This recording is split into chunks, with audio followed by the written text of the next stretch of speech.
Character steps out and I know there's some creative process, but it happens in some part of my mind where I don't have easy access to.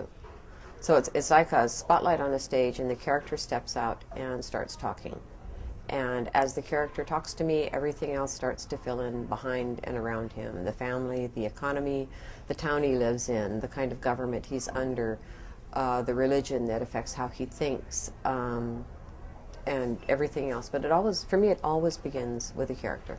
Dans sa quête effrénée pour essayer de sauver le monde et faire revenir Jalvan, le druide a successivement rencontré Nyarlathotep, a été sauvé par l'esprit de Tanelorn, a rencontré John et finalement se retrouve enfermé dans une IA qui est actuellement sous les assauts de Kefka. Que va-t-il se passer?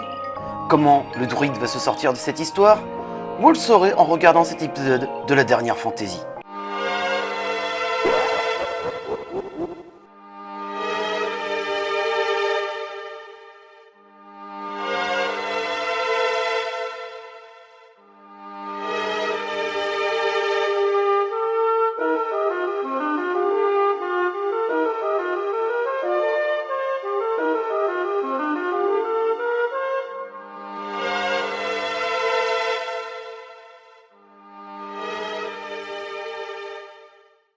Ne fais jamais ce que tu ne peux défaire avant d'avoir réfléchi à ce que tu ne pourras plus faire une fois que tu l'auras fait. Toutes les backdoors ont été scellées et plus personne ne peut rentrer désormais. Ouais, je doute que ça soit toi qui arrête Kefka, mais bon, si tu veux t'amuser, fais-toi plaisir. Mais pourquoi tu veux faire revenir Jalvan? Bon, il y a une énorme méprise sur la personne de Jalvan. Ce n'est pas la personne qu'on le croit être. D'ailleurs, en parlant de ça, ça me rappelle une autre histoire. Tu connais Fitz et la saga de l'assassin royal? Il va être temps de parler d'une des plus grandes icônes de la fantasy actuelle et de la culture geek de nos jours. Margaret Astrid Lyndon Hodgkin. De son vrai nom, plus connu sous le deux pseudonymes de Megan Lyndon, mais aussi de Robin Hobb. Elle est née le 5 mars 1952 à Berkeley en Californie et je vous rassure tout de suite, elle est toujours vivante! Yeah! J'avoue qu'on finirait par croire que tu apprécies plutôt les écrivains morts. T'es déprimant. Merci, je me sens très soutenu grâce à toi. Vraiment, merci. Alors, il est intéressant de noter que Robin Hobb n'est apparu qu'en 1995 avec sa trilogie de l'assassin royal. Si on creuse un petit peu, nous voyons qu'en réalité, notre autrice est apparue bien avant avec des nouvelles sorties sous le pseudonyme de Megan Lyndon. Nouvelles ne se situant pas forcément dans l'univers de l'assassin royal, mais quelques-uns dans un sous-genre nommé l'urban fantasy, mais aussi de la science-fiction, voire du fantastique. Mais pour simplifier le tout, je vais tout simplement utiliser le pseudonyme de Robin Hobb pour éviter de perdre tout le monde. Bon, évidemment, mis à part une minorité d'entre vous dans les commentaires qui vont dire « Oui, mais moi je connaissais Megan Lyndon avant qu'elle soit Robin Hobb !» Ouais, bon, vous pensez à la majorité aussi qui connaissait pas et qui découvre maintenant, ou vous calmez tout de suite? Mais malgré tout, il faut savoir que Robin Hobb utilise encore son deuxième pseudonyme. En fait, cela colle à notre autrice un peu comme une seconde peau. Ces deux styles sont différents, comme vous l'avez noté, mais je crois que chaque style se prête à un genre d'histoire particulier. Le style Robin Hobb peut être plutôt développé. On voit plus de détails dans les émotions, plus de descriptions. Cela rend le style bien adapté à un livre long et complexe. Le style de Megan Lyndon est plus partiel et sec.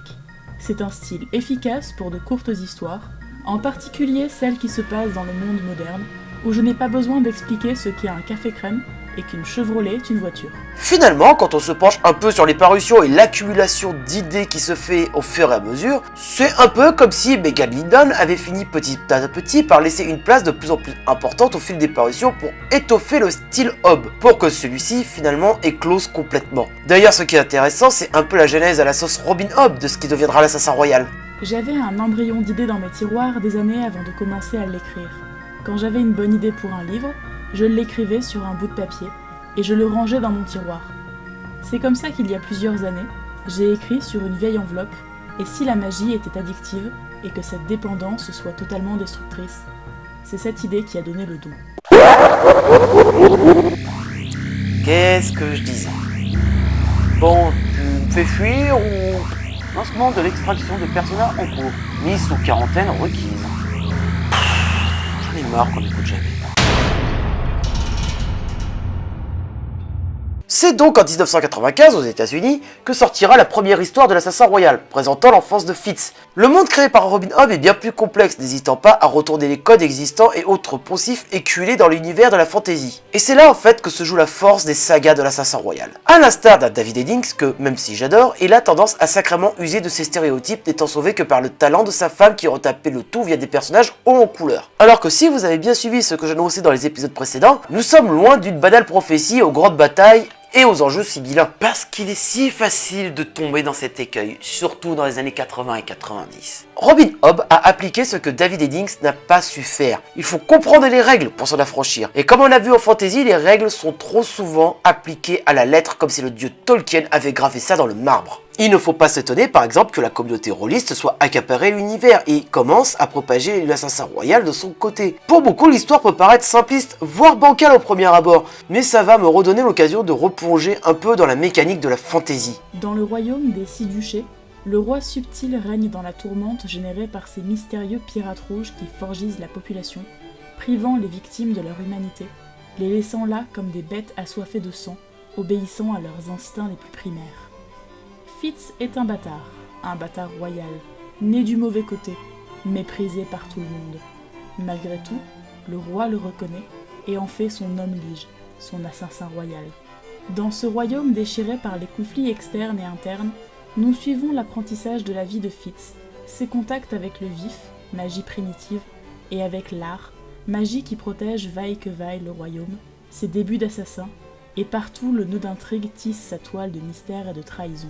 Quand on lit l'introduction à l'assassin royal, on retrouve tous les codes connus de la fantasy. Des antagonistes qui utilisent un moyen particulier, voire magique, de la magie, des intrigues politiques, et surtout si on lit entre les lignes un affrontement qui paraît inévitable. Sauf que, bien évidemment, c'est un peu plus compliqué que ça. La vraie menace n'est pas celle des pirates, bien qu'elle soit importante. On se rend compte qu'avec tout cela est mêlé des intrigues politiques de toute autre envergure et tout aussi dangereuses. Et c'est ce point qui a souligné. Cela a changé des autres grands récits qu'on a pu avoir dans les années 80 par exemple. Les intrigues de cour y étaient certes toujours présentes, mais servaient plus à décorer l'histoire qu'à l'approfondir vraiment. D'autant plus que la menace des pirates, aussi dangereuse soit-elle, ne sera finalement qu'une menace, et pas le plus grand des antagonistes, ce qui est vraiment très intelligent. D'ailleurs, au final, tout tournera autour du personnage de Fitz d'une manière ou d'une autre, et cela même à travers les histoires qui sortiront par la suite. Et il faut prendre la saga de l'assassin royal comme un voyage initiatique à travers le monde où nous voyons celui-ci se dérouler sous les yeux de Fitz et les autres personnages iconiques de la saga. Nous sommes très loin du sempiternel chemin de la fantaisie avec sa prophétie et son monde à sauver, ce qui fait un bien fou, et évidemment, cela a grandement aidé à populariser la saga dans les années 90 et début 2000. Et donc c'est ça, Jalvan? Un énième héros qui va proposer un autre chemin? Jalvan n'est pas le premier narrateur, Jalvan est une autre entité qui a créé le premier narrateur, ainsi que moi, toi et toutes les autres entités qui ont existé. C'est bien plus clair comme ça? Parce que actuellement, Jalvan n'est ni un Drus, ni un Conan, ni un Gandalf ou tout autre personnage de Tolkien, il est encore moins un émouché de chez Eddings, et j'en passe de tous les exemples que je pourrais citer avant, maintenant et après. On a bien vu ce que ça a donné avant la catastrophe. Quand je dis qu'on m'écoute jamais, ça m'énerve. Chaque écrivain a ses méthodes. Tolkien a puisé ses ressources dans les contes et légendes de l'Europe du Nord. Robert E. Howard a fait plus ou moins ce qu'il voulait. Moorcock, quant à lui, a finalement fait une fresque multidimensionnelle qui reprend tous les codes de la fantasy pour finalement les ridiculiser et encore de nos jours être peut-être l'un des plus grands écrivains de fantasy de notre temps. J'aime que la fantasy prenne des racines vraiment profondes. Alors quand j'écris, j'essaie de donner à mon travail le genre de structure que j'aime lire. Il se pourrait qu'un jour j'écrive une histoire avec des elfes et des sirènes. Ce n'est pas une limite que je m'impose. J'essaie de rendre la part réelle de mon monde la plus vraisemblable possible, de sorte que le lecteur puisse plus facilement y croire. Si la part réelle est très vraisemblable, alors je pense qu'il est plus facile pour le lecteur d'accepter également la part de magie. La magie est souvent très enracinée dans mon monde. Elle fait tant partie intégrante du monde que les habitants de mes mondes l'acceptent tout simplement de la même façon que nous acceptons des merveilles telles que les téléphones portables et l'aspirine. J'avoue que j'apprécie tout particulièrement cette approche. Elle a le mérite de proposer autre chose que les sempiternelles histoires de bien contre le mal, de prophéties et tout déjà écrit à l'avance. Non, ce que je retiens de Robin Hobb, c'est sa manière de nous proposer un monde de fantasy plus crédible, où la suspension consentie de la crédulité peut se faire avec plus d'aisance car les éléments fournis nous sont relativement familiers. De plus, Robin Hobb n'hésite pas à approfondir son univers et on y retrouve des inspirations d'autres auteurs de fantasy. Prenez la trilogie Les Aventuriers de la Mer. L'histoire se passe entre les deux trilogies concernant l'assassin royal, nous permettant de connaître ainsi un peu mieux cet univers en s'intéressant à un autre point de vue, à une autre famille, et surtout d'introduire de nouveaux éléments tels les vives nefs qui ne sont pas pour rappeler une autre saga de science-fiction écrite par Anne McCaffrey. Parce que oui, dans la littérature parfois, tout est lié. Mais Robin Hobb reviendra encore et toujours sur l'assassin royal et ses créations. Parfois, je pense à Fitz et au Fou, ou à Althea, Brachen ou Kenneth, et c'est comme penser à de vieux amis qui sont partis très loin. Je me demande ce qui leur est arrivé par la suite, et parfois j'ai l'impression que l'histoire n'est pas finie, qu'il y en a plus. En même temps, j'ai en tête des dizaines d'autres histoires, et des centaines de personnages qui attendent l'occasion de raconter leurs histoires. Bien sûr, je ne peux pas toutes les écrire, mais l'attrait de nouveaux mondes est très fort. Un des rares regrets que je pourrais émettre, c'est l'assassin royal, malgré son immense popularité auprès de la culture geek, n'aura le droit qu'à peu d'adaptations, et c'est surtout en France que l'on retient la bande dessinée de l'assassin royal. Il n'y a eu ni jeux vidéo, ni livre de JDR de sortie sur cet univers qui, malgré ses prix, mériterait un peu plus de considération. En réalité, si l'assassin royal a bien fonctionné, ce n'est pas seulement uniquement pour ses personnages, mais aussi parce qu'elle arrivait au beau moment. Au milieu des années 90, beaucoup de sagas de fantasy que l'on considérait comme immenses n'étaient finalement que les dignes descendants de Tolkien. L'assassin royal est arrivé et a proposé autre chose à un moment où la fantasy était plus ou moins en crise. Robin Hobb, ainsi que d'autres auteurs dans les années 80 et 90, voire maintenant en 2000, ont su proposer autre chose, ont su dépasser le chemin de la fantasy avec son sempiternel chemin de la prophétie. Et cela a fait un bien fou, ça a pu combler la brèche créée par Tolkien. À l'heure actuelle, peut-être nous dirigeons-nous vers un autre problème en fantasy, que je reviendrai un peu plus tard. Mais à l'heure actuelle, nous pouvons dire que Robin Hobb a pu en partie sauver la fantasy, et c'est une chose qui est très intéressante et très importante à noter.